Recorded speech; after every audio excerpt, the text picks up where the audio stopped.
भारतीय कोयला मंत्रालय ने सोमवार को कहा कि चालू वित्त वर्ष की पहली तिमाही अप्रैल-जून के दौरान भारत में कोयला उत्पादन 8.4% बढ़कर 222.93 मिलियन टन हो गया, जबकि पिछले साल की समान अवधि में यह 205.65 मिलियन टन था। मंत्रालय ने एक बयान में कहा कि उत्पादन में इस महत्वपूर्ण वृद्धि के कारण कोयला स्टॉक की स्थिति अच्छी हो गई है। 30 जून को कुल स्टॉक 107.15 मिलियन टन तक पहुंच गया, जो 37.62% की वृद्धि को दर्शाता है। सरकार द्वारा संचालित कोल इंडिया लिमिटेड (CIL) ने चालू वित्त वर्ष के पहले 3 महीनों में 175.35 मिलियन टन का उत्पादन करते हुए 9.85% की वृद्धि दर्ज की। संचयी कोयला प्रेषण में भी वृद्धि देखी गई, जो पिछले वर्ष की तिमाही की तुलना में 6.97% की वृद्धि के साथ 239.69 मिलियन टन तक पहुंच गई। बयान में कहा गया है कि ये उपलब्धियां इस क्षेत्र में सकारात्मक गति में योगदान करती हैं और ऊर्जा मांगों को पूरा करने और आर्थिक विकास को बढ़ावा देने के लिए भारत की प्रतिबद्धता को मजबूत करती है। फ्रांस में दंगे और उपद्रव जारी है। 3 जुलाई को इले-डी-फ्रांस क्षेत्र के परिवहन संघ ने कहा कि उपद्रव से पेरिस की सार्वजनिक परिवहन व्यवस्था पर कम से कम 2 करोड़ यूरो का नुकसान पहुंचा है। इले-डी-फ्रांस में 39 बसें जला दी गई। नंबर 6 और 10 ट्राम की पटरियां आंशिक रूप से नष्ट हो गई।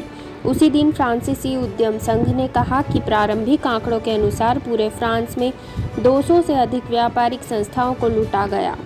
300 बैंक शाखाएं जल गई और 250 तंबाकू दुकानें नष्ट कर दी गई हैं। नुकसान 1 अरब यूरो से अधिक होगा। फ्रांसीसी गृह मंत्री गेराल्ड डरमेनिन ने कहा कि 27 जून से 2 जुलाई तक उपद्रव फैलाने के आरोप में करीब 3200 लोगों को गिरफ्तार किया गया। उनमें से 60% का कोई आपराधिक रिकॉर्ड नहीं है। इन लोगों की औसत उम्र सिर्फ 17 साल है। भारतीय प्रधानमंत्री नरेंद्र मोदी की अध्यक्षता में शंघाई सहयोग संगठन (SCO) का शिखर सम्मेलन 4 जुलाई को वर्चुअली आयोजित हुआ।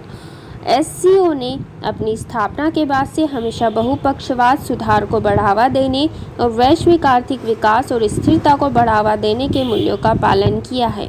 विकासशील देशों को अंतर्राष्ट्रीय मामलों में अधिक हिस्सेदारी हासिल करने के लिए बढ़ावा देने के लिए SCO सदस्य अधिक न्यायसंगत और उचित दिशा में अंतर्राष्ट्रीय व्यवस्था के विकास को बढ़ावा देने के लिए मिलकर काम कर रहे हैं।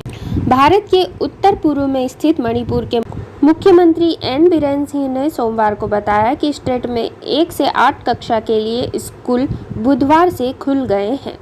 सुरक्षा स्थिति की चर्चा में उन्होंने बताया कि 5 जिलों में अतिरिक्त सुरक्षाकर्मी तैनात किए जाएंगे। पीड़ित क्षेत्रों में कृषि समुदायों के लिए पर्याप्त सुरक्षा कदम उठाए जाएंगे।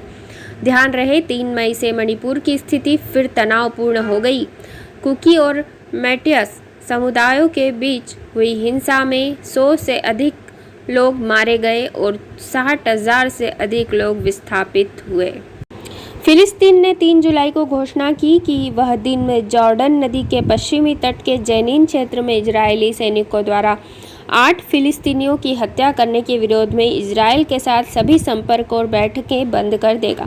यह निर्णय फिलिस्तीनी राष्ट्रपति महमूद अब्बास द्वारा रामल्ला में फिलिस्तीनी नेतृत्व की एक आपातकालीन बैठक आयोजित करने के बाद आया।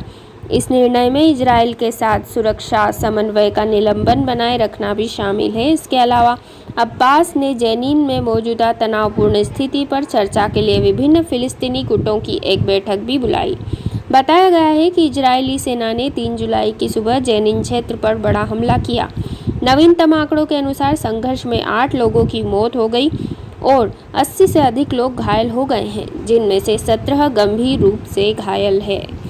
फ्रांसीसी टाइटरोप वॉकर नाथन पॉलिन ने 2 जुलाई को स्पेन के बार्सिलोना में प्लाजा दे ला गेडारोन और पासे डी ग्रासिया के बीच 350 मीटर ऊंची इमारत पर चलने का शो किया।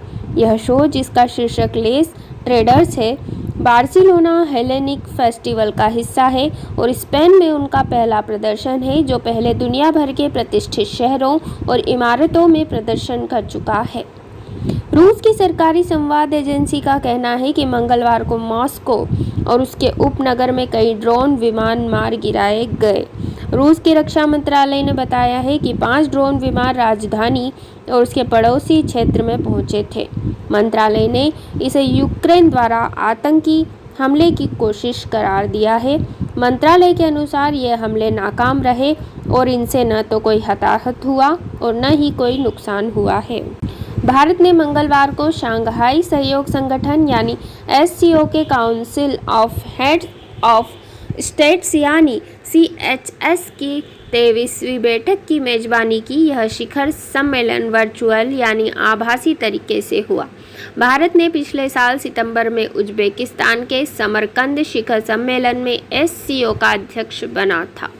इस बैठक में रूसी राष्ट्रपति व्लादिमीर पुतिन, भारत के प्रधानमंत्री नरेंद्र मोदी, चीन के राष्ट्रपति शी जिनपिंग, पाकिस्तान के प्रधानमंत्री शहबाज शरीफ, SCO देशों के अन्य नेताओं ने भी शिरकत की। पिछले हफ्ते वैगनर समूह की बगावत के बाद यह पहला मौका रहा जिसमें पुतिन ने भागीदारी की। इस सम्मेलन में तुर्कमेनिस्तान को राष्ट्रपति के अतिथि के रूप में आमंत्रित किया गया। शिखर सम्मेलन में 6 अंतर्राष्ट्रीय और क्षेत्रीय संगठनों के प्रमुखों को भी आमंत्रित किया गया। ये संगठन है संयुक्त राष्ट्र, आसियान, दक्षिण पूर्व एशियाई देशों का संघ, CIS, स्वतंत्र राज्यों का राष्ट्रमंडल, CSTO, सामूहिक सुरक्षा संधि संगठन, EA, EU, यूरेशियन आर्थिक संघ और CICA, एशिया में बातचीत और विश्वास निर्माण उपायों पर सम्मेलन। अंतर्राष्ट्रीय परमाणु ऊर्जा एजेंसी ने 4 जुलाई को जापान के फुकुशिमा परमाणु दूषित जल पर एक व्यापक मूल्यांकन रिपोर्ट जारी की, जिसमें जोर दिया गया कि यह रिपोर्ट समुद्र में प्रदूषित पानी छोड़ने के जापान के फैसले के लिए सिफारिश या समर्थन नहीं है। IAEA के महानिदेशक राफेल मारियानो ग्रॉसी ने उसी दिन टोक्यो में जापानी प्रधानमंत्री फूमियो किशिदा को एक व्यापक मूल्यांकन रिपोर्ट सौंपी।